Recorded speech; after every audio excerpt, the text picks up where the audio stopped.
Putri yang dirindukan. Pasien kelelahan dan banyak pikiran. Jangan membuat pasien stres, berat karena bisa berdampak pada kandungannya. Apalagi istri Anda tengah mengandung bayi kembar. Perhatikan suasana hatinya, jangan membuatnya kesal dan marah yang dapat memicu emosi yang berlebihan.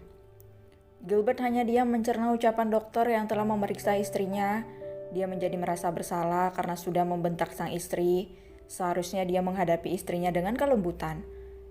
Karena sosok wanita akan luluh dengan kelembutan, bukan kekerasan.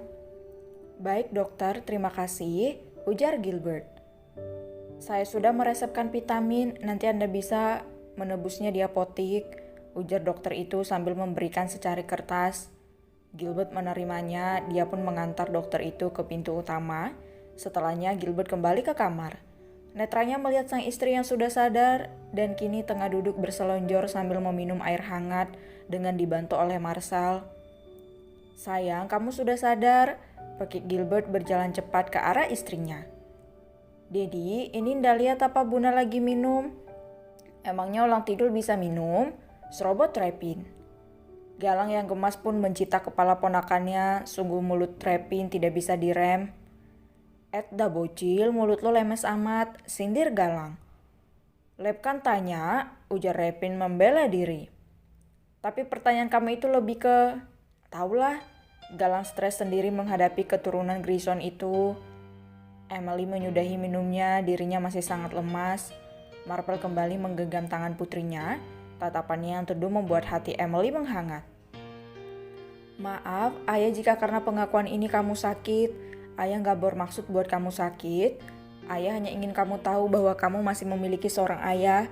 Ayah hanya ingin diakui oleh putri semata wayang ayah, ujar Marshall.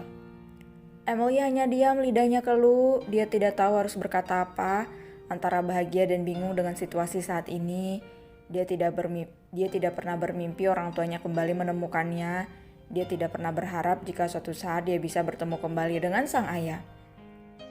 Sewaktu kamu lahir, ayah tidak melihatmu, bahkan untuk mendengar suara tangisanmu saja tidak.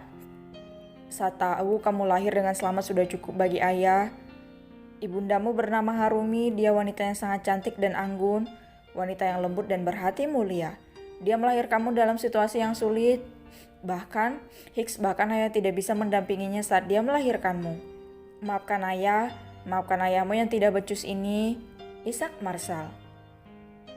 Marshall terisak, tetapi isakannya terhenti saat merasakan tangan hangat menyentuh tangannya. Dia mengangkat wajahnya, ternyata putrinya membalas genggamannya.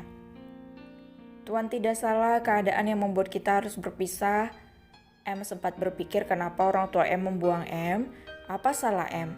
Sampai-sampai M diasuh oleh wanita malam. Sejak kecil hingga besar M hanya mendapat lontaran kata pedas dari masyarakat. Apa salah wanita miskin? Apa salah anak asuh dari wanita malam? Apakah karena ibunya wanita malam anaknya pun begitu? Suamiku saksi atas kesucianku, kenapa orang-orang begitu kejam? Maafkan ayah, maaf jika kamu menghadapi masa sulit karena ayah, ujar Marshall. Jadi, M ingin Tuan bercerita kenapa bisa M ditemukan terlantar oleh Mami.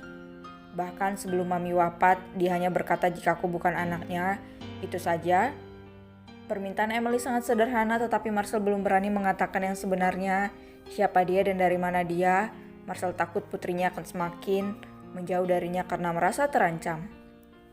Galang menatap Dirga, begitupun sebaliknya. Mereka tak berani berkata ini keputusan Marshall. Apa yang akan pria parubaya itu katakan pada Emily nantinya, mereka tetap mendukungnya. Marshall menghela napasnya pelan, dia tidak ingin menutupi semuanya. Dia harus berterus terang pada putrinya itu mengenai jati dirinya sebenarnya. Sebenarnya, ayah adalah ketua mafia Arastar, mafia dengan jumlah anggota terbanyak. Kamu pasti tahu sejarahnya, yang sampai saat ini mafia itu pun masih berdiri. Jadi ayah mafia? Kenapa kalian tidak bilang dari awal? Kaget Gilbert. Gilbert menghampiri Dirga, dia menatap pria parubaya itu dengan sorot mata yang tajam. Kenapa Anda tidak pernah cerita dengan saya siapa sebenarnya ayah? Mafia itu musuhnya bukan hanya tetangga julid saja, tapi puluhan spesies lainnya. Apa kalian tidak memikirkan keselamatan keluargaku? Hah? Galang menarik Gilbert menjauh. Dia memegang kerah baju Gilbert, sorot keduanya sama-sama tajam seperti berperang lewat tatapan kata. Lo pikir otak kita sedangkal lo, ha? Kita juga memikirkan hal ini dari jauh hari itu. Itu sebabnya tes DNA dilakukan oleh kenalan papa gue yang seorang mafia berjas dokter. Lo pikir kami bodoh? Hei, otakmu yang dangkal, sewot Gilbert tak terima. Kalau otak gue dangkal, gak mungkin gue bisa menurunkan saham lo dalam waktu yang singkat. Ucap Galang membuat Gilbert terdiam. Dia mengingat jika beberapa bulan lalu perusahaannya sempat kebobolan data yang membuat harga sahamnya turun drastis. Jadi kamu pelakunya, ha? Kalau iya kenapa? Tanya Galang sambil menaik turunkan alisnya. Gilbert mengapit kepala Galang dengan keteknya. Galang pun menjadi sangat kesal. Dia berusaha keluar dari jeratan Gilbert. Ketek lo bau? Emang gue kan belum pakai deodoran. Sedangkan yang lain hanya bisa melongo melihat pertikaian mereka berdua. Apakah karena perbuatan musuh kamu menjadi koma, ayah? Dek, mendengar panggilan ayah dari bibir putrinya membuat hati Marcel menghangat. Dia menatap putrinya dengan netra berkaca-kaca. Ucapan yang sangat dia nantikan selama puluhan tahun. Bayang dia tunggu-tunggu kehadirannya kini sudah memanggilnya ayah. Agler kembali dengan wajah suntuk. Dia masuk begitu saja tanpa menyapa bodyguard seperti biasanya. Agler udah pulang? Tadi mama masak banyak kamu makan ya? Seru Tania dari arah tangga. Agler menghentikan langkahnya, dia menghampiri ibunya. Dengan sopan dia mengecup pipitannya seperti biasa. Aku kenyang ma, tadi ada masalah sedikit, kepalaku pusing, aku ingin tidur saja, ujar Agler. Wajah Tania berubah menjadi murung. Murung yang disengaja, dia tahu putranya akan melupakan waktu makan dan terus-terus bekerja dan cara ini yang paling efektif. Pasti papa dan yang lainnya sudah makan di rumah Gilbert, sia-sia dong mama masak. Padahal mama juga belum makan, nunggu kamu pulang biar ada teman makannya, lirih Tania. Agler yang akan pergi ke kamarnya pun seketika mengurungkan niatnya.